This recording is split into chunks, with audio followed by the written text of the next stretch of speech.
We are following our current methodology. Our today's topic pronoun. Pronoun. Pronoun. What is pronoun? Pronoun? No pronoun. Pronoun. தமிழ்ல இத பிறவி பெயர்ச்சொல் அப்படினு சொல்லுவாங்க. அப்படினா என்னன்னா a pronoun is a word that replaces a noun or noun phrase. நவுனுக்கு பதிலாக ஒரு பெயர் சொல்லை சொல்வதற்கு பதிலாக அந்த இடத்துல நான் ஒரு கேஸ் யூஸ் பண்றேன், வேறொரு வார்த்தைகளை நான் பயன்படுத்துறேன்னா அதுக்கு பேர் தான் pronoun. pronoun நவுனுக்கு பதிலாக, replacement of noun னு சொல்லலாம், substitute of noun னு சொல்லலாம், instead of noun னு சொல்லலாம். நவுனுக்கு பதிலாக, ஒரு பெயர் சொல்லுக்கு பதிலாக நான் இன்னொரு பெயர் எழுதுறேன். கவனி, Naveen is a good boy. Naveen is a good boy. Here, all of you listen here. Here, I write the sentence Naveen. This is noun. Directly, we said the name of the boy. அந்த பையன் யாருன்னு நான் பேரை சொல்லிட்டேன். இங்க noun. இத நான் வேற எப்படி ஆல்டர்னேட்டா எழுதலாம்? He is a good boy. He is a good boy. Listen carefully. Both sentences are correct. First sentence indicate name of the person. Second sentence also indirectly indicates the particular person or the same person. இதே ஆளா குறிக்குது. இந்த நவீனை தான் இந்த he என்ற வார்த்தை குறிக்கிறது. நவீனும் ஹீயும் both are the same. இருவரும் ஒருவரை தான் குறிக்கும். நான் நவீன் போடுறதுக்கு பதிலா இங்க he னு போட்டிருக்கேன். ஓகேவா? பார். மீனு,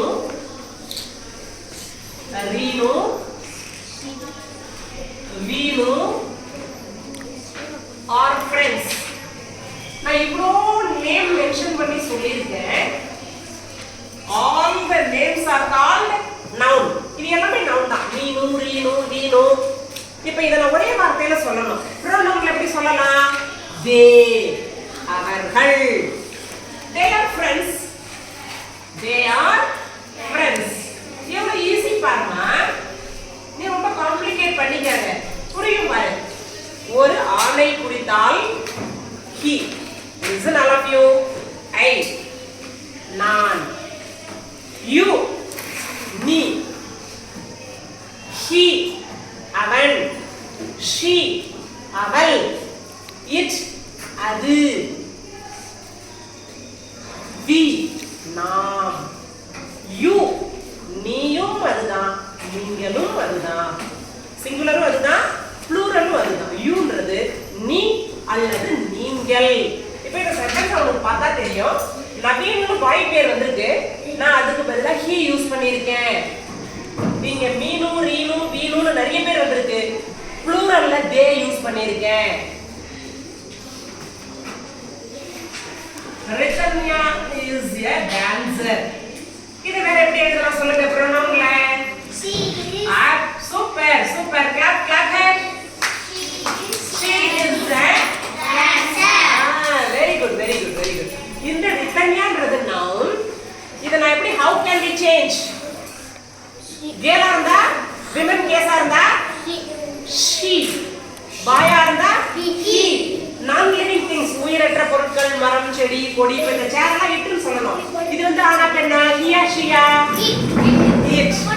ஒரு மரத்தை சொல்றோம் banyan tree, it gives shadows, it gives shade.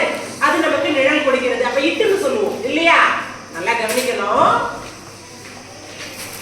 மேல் பர்சனா இருந்தா she, ஃபீமேல் பர்சனா இருந்தா she. நான் லிவிங் திங்ஸ், உயிரற்ற பொருட்கள், மரம், செடி, கொடி, விலங்குகளை அக்ரிணை என்று சொல்லக்கூடிய உயிரற்ற பொருட்களை எல்லாம் குறிக்கும் போது it.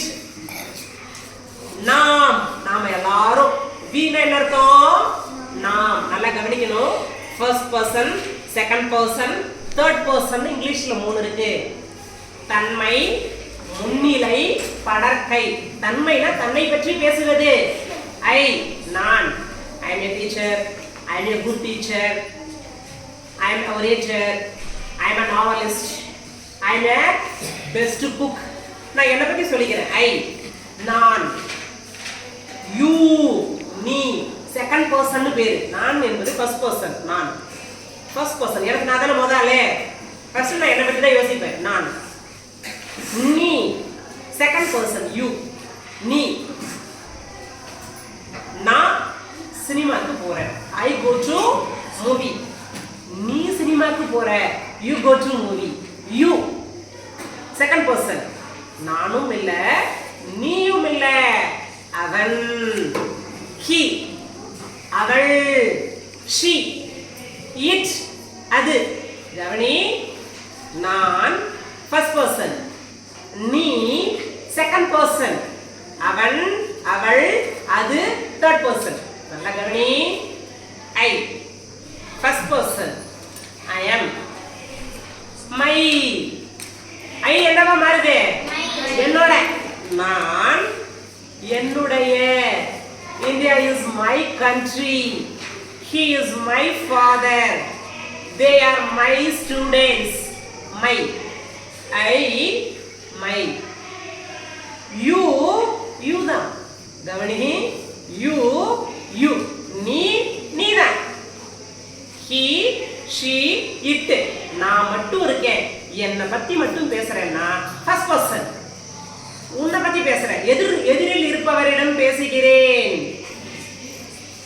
on that time they are second person to me எனக்கு அவன் ரெண்டாவது ஆளு தான் நம்ம ரெண்டு பேரும் சண்டை போட்டுக்கிறோம் தெருவில் ஒருத்தர் வந்து தடுத்து விடுவாரு ஏய் ஏன்டா இப்படி எல்லாம் சண்டை போட்டுக்கிறீங்கன்னு அப்ப நம்ம என்ன சொல்லுவோம் யோ நாங்க அடிச்சுக்கிறோம் உனக்கு என்ன போச்சு மூணாவது மனுஷனுக்கு என்ன வேலை போ மூணாவது மனுஷன் சொல்றோம் கரெக்டா எங்க விஷயத்துல மூணாவது மனுஷன்லாம் மூக்க நுழைக்க கூடாதுன்னு சொல்றோம் தேர்ட் பர்சன் நானும் அல்ல நீயும் அல்ல மூன்றாவதாக ஒரு ஆள் அது யாரா இருக்கலாம் he she it I என்பது நான் ஃபர்ஸ்ட் பர்சன் you என்பது நீ செகண்ட் பர்சன் நானும் இல்ல நீயும் இல்ல மூணாவதா ஒரு ஆளை பத்தி பேசுறோம் he she it very good புரிஞ்சுதாப்பா I you he she it நான் சிங்குலர் ஒரு ஆளு நான் மட்டும் தான் வாங்க நம்ம எல்லாரும் சினிமாக்கு போலாம் அப்பனா என்ன சொல்றோம் நாம் அப்ப அது ப்ளூரல் we என்பது ப்ளூரல் நான் என்பது சிங்குலர் நாம்னா நம்ம எல்லாரும் we are all Indians we are going to the market அப்போ we ன்றது நான் சிங்குலர் நாம் ப்ளூரல் நீ சிங்குலர் நீங்கள் ப்ளூரல் அவன் அவள் அது சிங்குலர் அவர்கள் ப்ளூரல் புரியுதா புரியலையா அவர்கள்னு சொல்லணும் நீங்க நிறைய பேர் இருக்கீங்களா நான் என்ன கேட்பேன் டேய் அவங்க எல்லாம் என்ன பண்றாங்க அவர்கள் எல்லோரும் என்ன செய்கிறார்கள் அவர்கள் their கவனி புரியுதா பாரு நான் என்னுடைய நீ உன்னுடைய பெயர் என்ன what is your name உன்னுடைய பெயர் என்ன who is your father அப்போ your னா உன்னுடைய my னா என்னுடைய this is my class this is my school this is my water bottle this is my hobby இது என்னோட hobby my என்றால் என்னுடைய your என்றால் உன்னுடைய his என்றால் அவனுடைய it is this hobby இது அவனுடைய பொழுதுபோக்கு his her என்றால் அவளுடைய her சரி இப்போ நம்ம கவனிக்கலாம் இந்த I வந்தா என்ன போடணும் I my I னா என்னமா நான் my myself I my myself இந்த I ன்றது pronoun கவனி I என்பது pronoun. இந்த மை என்றால் உடைய. இந்த லைன்ல என்ன எழுதினாலும் அதுக்கு பேர் உடையமா. என்னுடைய, உன்னுடைய, அவனுடைய, அவளுடைய, அவருடைய, உடையன்னு அர்த்தம். இதுக்கு பேர் possessive case. possessiveனா belonging, அவர்களுக்கு உரியது. இது வந்து possessive pronoun. That is simple pronoun. இந்த மை, his, her, their, அவர் இப்படி எல்லாம் வந்தா இதுக்கு பேரு possessive pronoun. Almost இது possessive adjective வரலாம். Possessive pronoun are used to indicate the ownership of something or someone else. யாரை குறிக்குது? யாருடையதுன்னு குறிக்கிறது. Ownership of something or someone else. யாரோ ஒருவரை பற்றி, ஏதோ ஒன்றை பற்றி உடையதுன்னு சொல்லணும். இது யாருடைய பேக்? இட்ஸ் myself, mine, என்னுடையது. புரியுதா இல்லையாமா?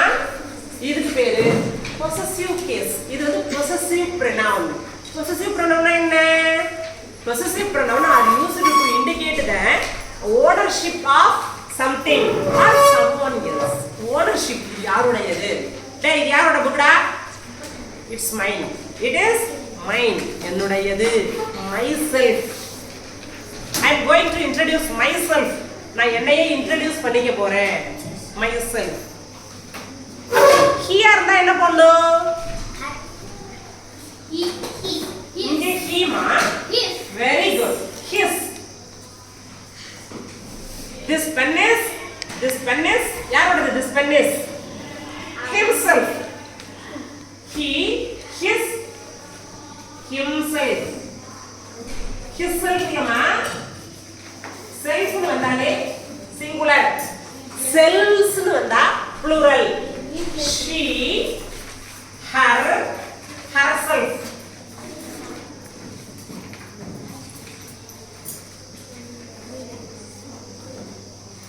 she saw her a beautiful peacock in the garden. she saw her. அவ பார்த்தா. she saw a beautiful peacock in her garden. அவள் அவளுடைய தோட்டத்தில் அழகான ஒரு மயிலை பார்த்தாள். ஹர்னா அவளுடைய, his அவனுடைய. who is his friend? அவனோட friend யாரா? லீவ் போட்டுருக்கான் ஒரு பையன். நம்ம எப்படி கேட்போம்? who is his friend? அவனுடைய நண்பன் யார்? his என்றால் அவனுடைய. he, she, her, herself. I, my, myself. he, his, himself. பாரு, you, your, yourself. you, your, yourself. we, our, ourself. கவனிமா, ரொம்ப ஈஸியா தான் புரியும், கஷ்டம் கிடையாது. it, its, itself. கவனிச்சா நல்லா புரியும். listen. நான், என்னுடைய. this is my book. this is my class. I am a teacher. I am Chitra Devi. I am from Kachukaranai. அப்ப நான் என்ன பத்தி பேசிக்கிறேன்? I, நான், என்னுடைய. this is my watch. this is my wristwatch. this is my bangle. this is my chappal or slipper. this is my water bottle. this, I, this, I, நான். my, என்னுடைய. my book, my pen, my pouch, my wallet. okay. myself, எனக்கு சொந்தமானது. this is reflexive pronoun பேரு. கவனிமா, இந்த selves வருது இல்லையா, இதுக்கு reflexive pronoun பேரு. singular ஆனா self னு வரும். himself, himselves. இது reflexive pronoun பேரு. pronounல நிறைய டைப் இருக்கு. interrogative pronoun, reflexive pronoun, empathetic pronoun அப்படின்னு நிறைய pronoun வரும். personal pronounலாம். இந்த reflexive pronounனா என்ன அப்படின்னா, reflexive pronoun is a word that refers back to the subject of a sentence. Subject and object of the verb are the same. Subject को object को ஒரே verb தான் வரும். புரியுதான்னு கொஞ்சம் கவனிமா. Subject and object of the verb are the same. இப்போ கவனி. He is himself. He is a good boy. This is his cycle. இது அவனுடைய cycle. It is the cycle is belongs to அர்த்தம். Himself அவனுக்கே அவனுடையதே. She her herself அவளுக்கே உரியது. You நீ நீங்கள் உங்களுடையது. நாம் நம்முடைய நம்முடையது. நாம் we are studying in class 6. நாம் 6ஆம் வகுப்பில் படிக்கிறோம். We are studying in class 6. Okay. Today's our topic is pronoun. Today's our topic is pronoun. அவர் நம்முடைய நம்முடையது. கவனி. நீ உன்னுடைய உன்னுடையது. நாம் நம்முடைய நம்முடையது. அது அதனுடைய அதனுடையது. இது ஒரு தூ சேர்ந்து வரும். நான் என்னுடைய என்னுடையது. belongings இது possessive இது reflexive. புரியுதான்னு ஒரு முறை பாருமா. I my myself அவன் அவனுடைய அவனுடையது. அவள் அவனுடைய அவனுடையது. நீ உன்னுடைய உன்னுடையது. நாம் நம்முடைய நம்முடையது. நமக்கு சொந்தமானதுன்னு அர்த்தம். அது அதனுடைய அதனுடையது. Again I told you pronoun. Listen all of you. It's just a recap. Recall your memory. Pronoun. Pronoun is a word that replace of a noun or substitute of the noun or instead of a noun or noun phrase. ஒரு பெயர் சொல்லுக்கு பதிலாக வருவதுதான் noun. எதெல்லாம் noun வரலாம்? I, my, he, she, it, this, that, we, you, they, our, your இதெல்லாமே pronoun வரலாம். இந்த pronounல நம்ம என்ன பண்றோம்? pronoun possessive case மாத்துறோம். possessive pronoun மாத்துறோம். possessive pronounங்கிறது ஒண்ணுமில்ல. possessive pronoun are used to indicate the ownership of something or someone. யாருக்கு உரியதுன்னு சொல்றது. உடைய அல்லது உரியது. இது யாருடையது? என்னுடையது. They don't touch this thing because it is herself. இது அவளுக்குடையது. அவளோடதை தொடாதே. அவனுடையதை தொடாதே. அவனுடையதை தொடாதே. இது வந்து ரிஃப்ளெக்சிவ்னு பேருமா. இந்த செல்ஃப்னு வர வார்த்தையெல்லாம் இது நீங்க 10th ஸ்டாண்டர்ட்ல கொஞ்சம் எலாபரேட்டா படிப்பீங்க. இதுக்கு பேரு ரிஃப்ளெக்சிவ் pronoun. ரிஃப்ளெக்சிவ் pronoun அப்படிங்கிறது a word that refers back to the subject of a sentence. வாக்கியத்தினுடைய பின் பகுதிக்கு ஒரு வாக்கியத்தை முடிக்கும் போது கம்ப்ளீட் ஆகும்போது ஒரு சென்டென்ஸ் அந்த பேக் ஆஃப் த பார்ட்ல அந்த சென்டென்ஸ் யாரை குறிக்குதுன்றத முடிவுல சொல்லும். இதுல subject and object of the verb are the same. ரெண்டுக்கும் ஒரே வெர்ப் தான். சப்ஜெக்ட்டுக்கும் ஆப்ஜெக்ட்டுக்கும் ஒரே வெர்ப் தான். ஒரே ஆளை தான் குறிக்கும். ஒரே ஆளை தான் குறிக்கும். புரிஞ்சுதாமா? இது உங்களுக்கு எக்ஸசைஸ்ல இருக்கு. நீங்க ட்ரை பண்ணி கண்டுபிடிச்சு எழுதுங்க பார்க்கலாம். கொஞ்சம் கஷ்டம் போல தெரியும். நம்ம we have to learn a lot of exercises. Try to improve your vocabulary. நிறைய வார்த்தைகள் படிக்க தான் இந்த ஒரு ஐடியா உங்களுக்கு நியூ ஐடியாஸ் எல்லாம் தோணும். சரியா? ஓகேப்பா, டன்.